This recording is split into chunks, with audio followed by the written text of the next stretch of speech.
Hey everyone. I often see videos on how to get credit card points, but I don't see as many videos on how to use those points for great travel experiences.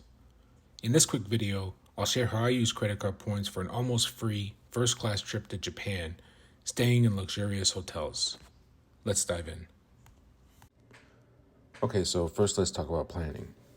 If you don't currently have the rewards points and miles necessary to take this trip, it could take a little time to accumulate what's needed. But that'll give you time to plan your trip and make it the best trip you could possibly make it. As I go through the steps I took, I'll include the credit cards I used for each booking with a link in the description. If you want to sign up for these cards, you can use that link. It would be a great way to help the video. To give an overall summary, this trip was 12 days in total with stops in Chicago, Tokyo, and Osaka. In the chart here, you'll see how I paid for each of those bookings, as well as what it would have cost if I paid cash. And so what I did was, once I booked it with points, miles, or free night certificates, I went back in to the search portal and saw what that booking would have cost if I paid cash. And so that's what you see on the far right. My flight to Tokyo left from Chicago, so my trip started with 1 day in the Windy City. I spent one night at the InterContinental Chicago Magnificent Mile Hotel, and I paid for that night with a free night certificate I got from my IHG Premier card from Chase. If I would have booked this night cash after taxes and fees, it would have been a total of $382. I paid $0 out of pocket. From Chicago, I flew to Tokyo on Delta's Polaris business class. To book the flight, I used 75,000 Amex points and transferred them to Air Canada. And I was able to book the flight on Air Canada's website because they're a partner with Delta. To gain these 75,000 points, I got that by getting the sign-up bonus and using my Amex Everyday Preferred, the Amex Gold, and then using the Rakuten shopping portal to gain some additional points. If you don't know, Rakuten has the ability, when you accumulate refunds there, you can transfer them to Amex points. So I used those three methods to gain the 75,000 points that was needed for the flight. If I would have bought this flight cash, it would have been $6,800 for a one-way flight. I paid $55 in fees in addition to the 75,000 Amex points.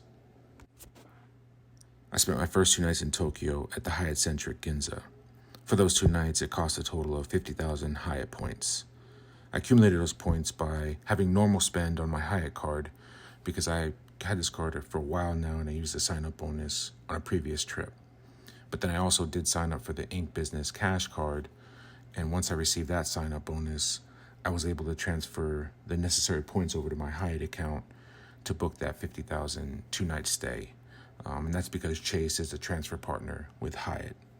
If I would have paid for this trip, these 2 nights in cash, it would have been $1,145.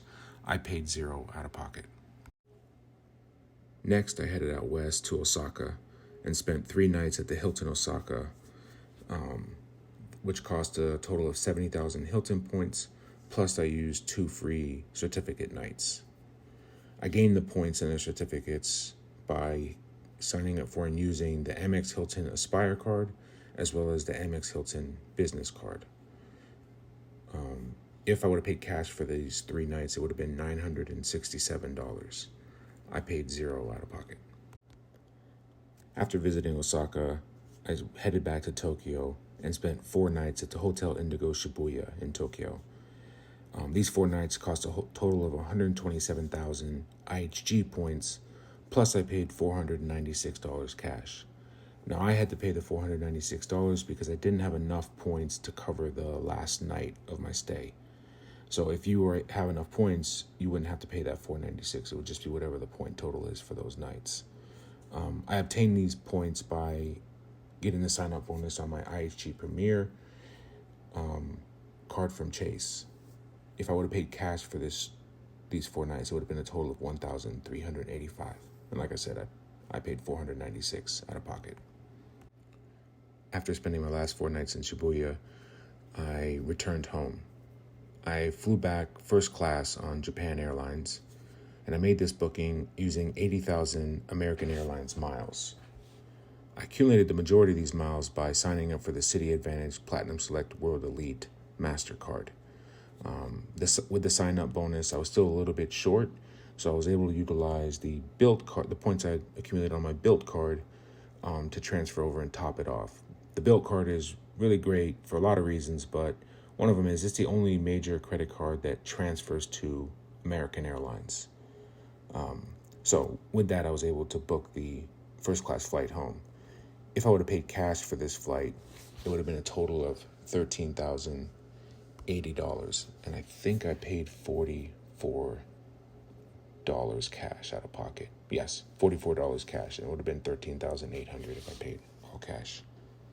Okay, so in conclusion, I stayed at hotels for a total of 10 nights.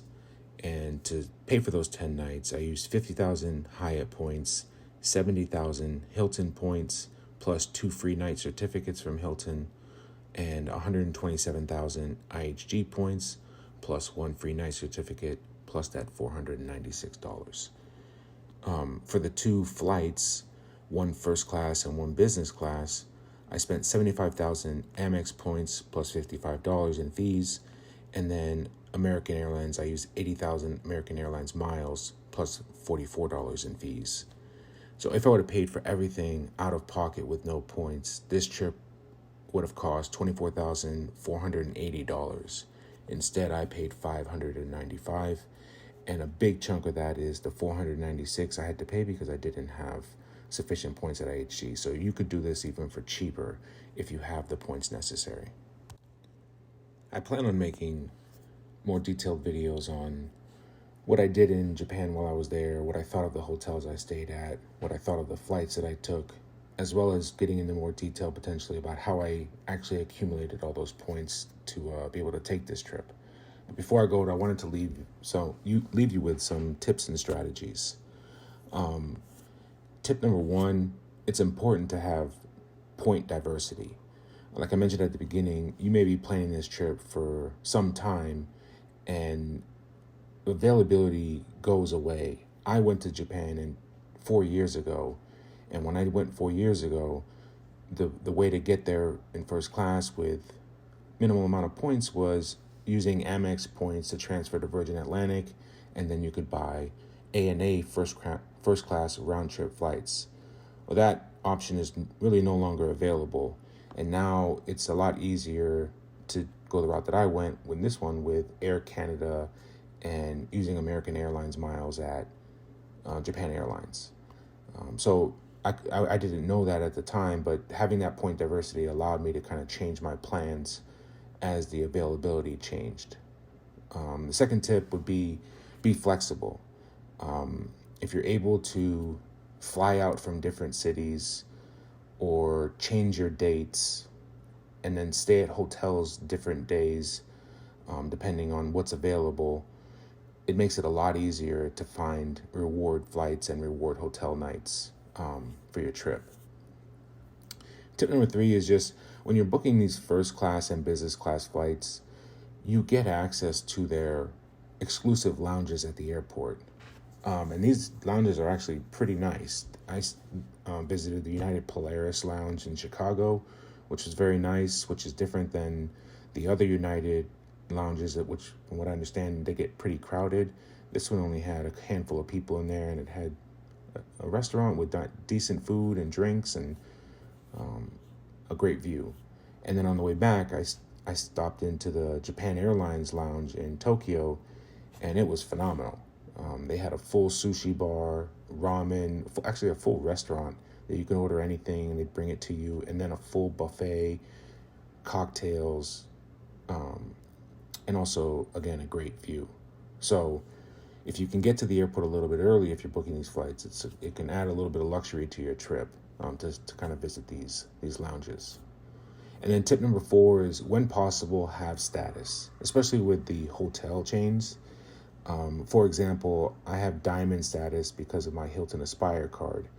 And those 3 nights in Osaka at the Hilton Osaka were amazing because it gives you access to their executive lounge, and the executive lounge at the Hilton Osaka is phenomenal. It has a full buffet breakfast as well as a buffet for dinner, but you can go in there any of their open hours and have a cocktail or have a couple of snacks. There's great hosts at the front door that can help you with kind of like a concierge service that can help you find stuff if you need it. It's just a phenomenal perk to have that status. So I've heard similar things about IHG and Hyatt status, but I haven't personally experienced them. With the Hilton in Japan, I've stayed at several of their hotels, and it's always been amazing. And then as far as some strategy points, like I said, if you're going to go book or earn these points first for this to book this trip, understand what you'll need to go. So I know I mentioned earlier having point diversity because things change, but try to map out a plan where you're looking and saying, okay, these are the credit cards I need to obtain over this period of time, and this is how I'm going to go about getting those credit cards and then getting the points needed for the trip.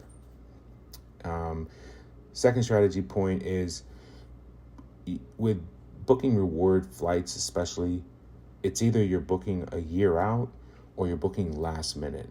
That's when the availability seems to come up.